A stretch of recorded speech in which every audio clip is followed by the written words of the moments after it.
What I'm assuming is you have all the list of documents which I told, and also you will have the power supply agreement written on an e-stamp and got it notarized. You will have your indemnity bond, right? You have notarized that as well, and then you have filled up your application form.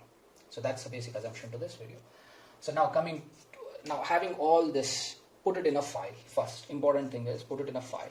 So there is also a specification for a file that you have to get a book file, right? If you don't have it as a momentary purpose, take it in a plastic file, and when you walk into the next office, which I'll let you know, ask for a file, what kind of a file that I need to bring. If they have a file, pay them 20-30 rupees and get that file. That is what I did. Once you have that everything ready in a file, now you have to head out. So you have to first visit office. Which office? The first office would be your current bill office. For the sake of simplicity, I'll just say current bill office. Where your junior engineer or your engineers for that particular branch sits. For an example, let's say yours is, let's say, Madhevpura's current bill office. You go to any current bill office where you could physically make the current bill, right? That is a place where your junior engineer sits. So why you have to walk into that office? In order to show this application form, and get his seal and signature written here. You see this assistant junior engineer seal. So that is what the purpose that you have to visit this office. So now what is that guy gonna do? That person, lady or a gentleman, what he will do is he will verify all these documents, right? And he will say if there are any discrepancies, he'll let you know. If there is a case-to-case discrepancy, you have to resolve them on your own. And then basically he will verify all those documents and then provide a seal and signature. Now, what one important note that I'm gonna tell you is, make sure that this JE branch and the other branch which I'm going to tell you are open. So before you head out, right?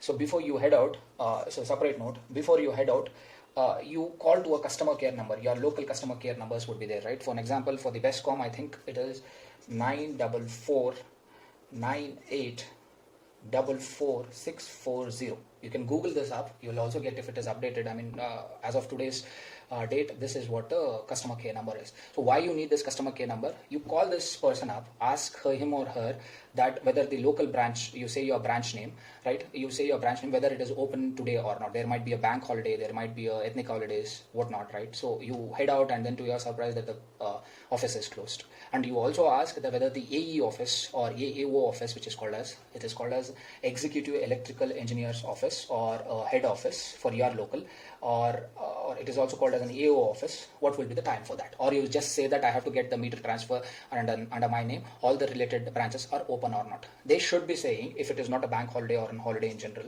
they should be saying, yes, it is opened. It should be opened from 10 to 4 o'clock. So now, if you go after 3:30, they'll not entertain you. So make sure that the actual timing for that would then be 10 to 3:30. And also an insider information is from 1:30 to 2:30, there will be a lunch period. Make sure that you also have your lunch during this time. They will not entertain you as with any of the state or any government offices, right? 1:30 will be 2:30 will be a lunch break for them, so they'll not be entertaining you. So that will give you a nice window of 10 to 1:30 in the first off, and from 2:30 to 3:30 that is only 1 hour in the second off. So make sure that you walk into both the premises, be it your current bill office or your main head office, within this timelines itself. That will be your AAO office or your head office for that particular division. For Whitefield, it is there in exactly near to the O form junction. You might have seen A to B, right? Near to that Adiyaran Bhavan, the 3rd floor for Whitefield location. For your locations, if you are at the other parts of Bangalore, so you can check your AO office. As I told you, you can call up to the customer care number and then get that information with you. So you, or else once you are at the JE branch, you can ask basically which will be where will be the next branch that I have to head to. They'll guide you. Most probably, if you are lucky enough, your JE office and AO office might be one and the same. You are lucky enough. So for us, it was not the case. We had our JE office somewhere else, and then we had our AO office at Whitefield location.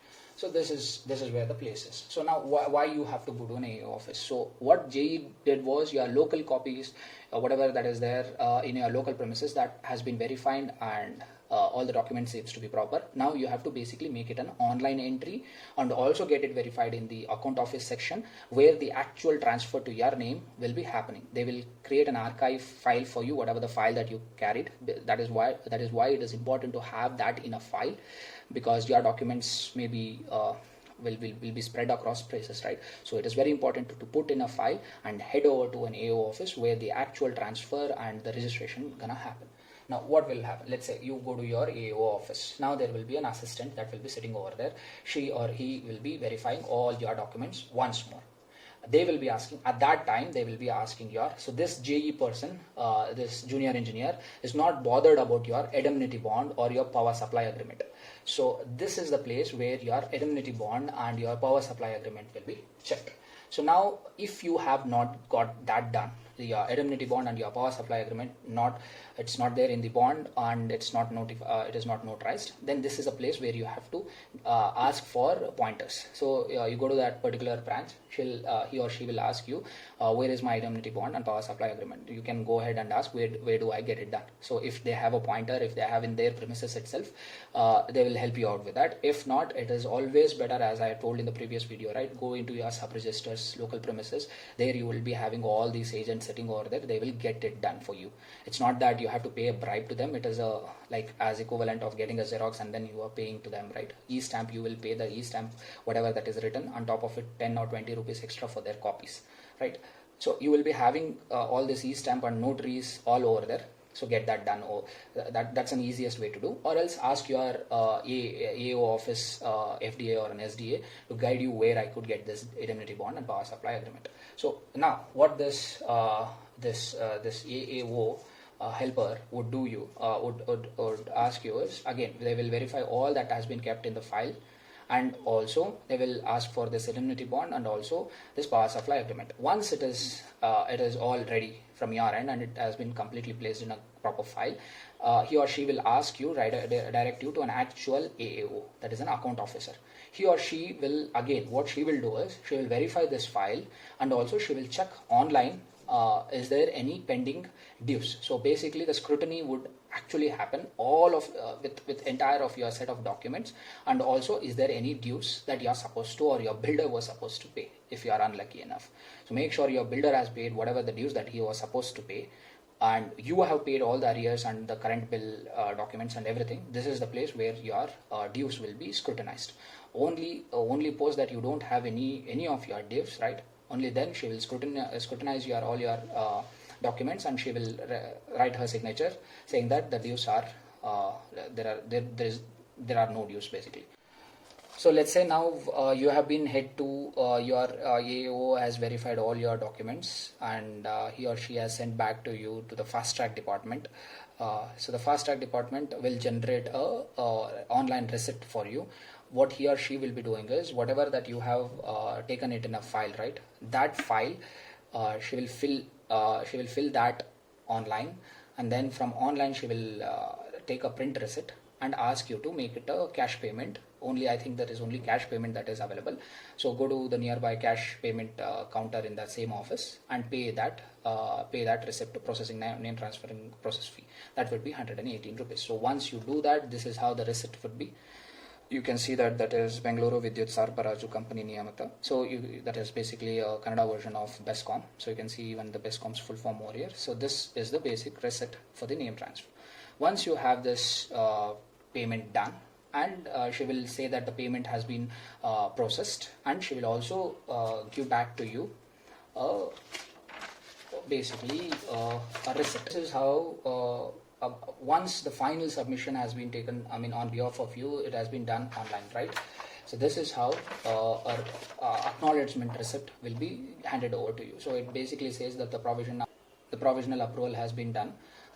So it is subjected to now clarification. Once more they will do a verification is what I feel.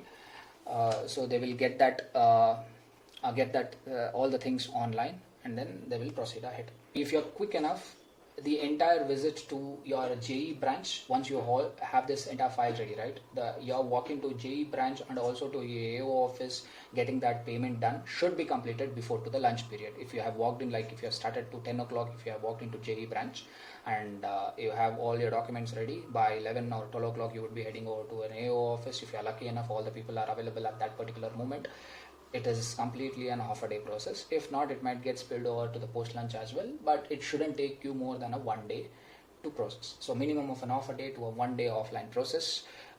what you should be doing is, if it is before to the 15th of that particular month, if let's say if you have walked in, you are doing all this process to one within the 15, including the bank holidays period, right? So 1 to 15, the name would then reflect on the present, on the 30th, or whenever the next bill cycle, right? The very next month, another 15 to 16 days you might be holding up. So 30 or 31st or 1 or 3rd, you would be having your, in the next month, it will be reflecting in your physical electrical bill copy.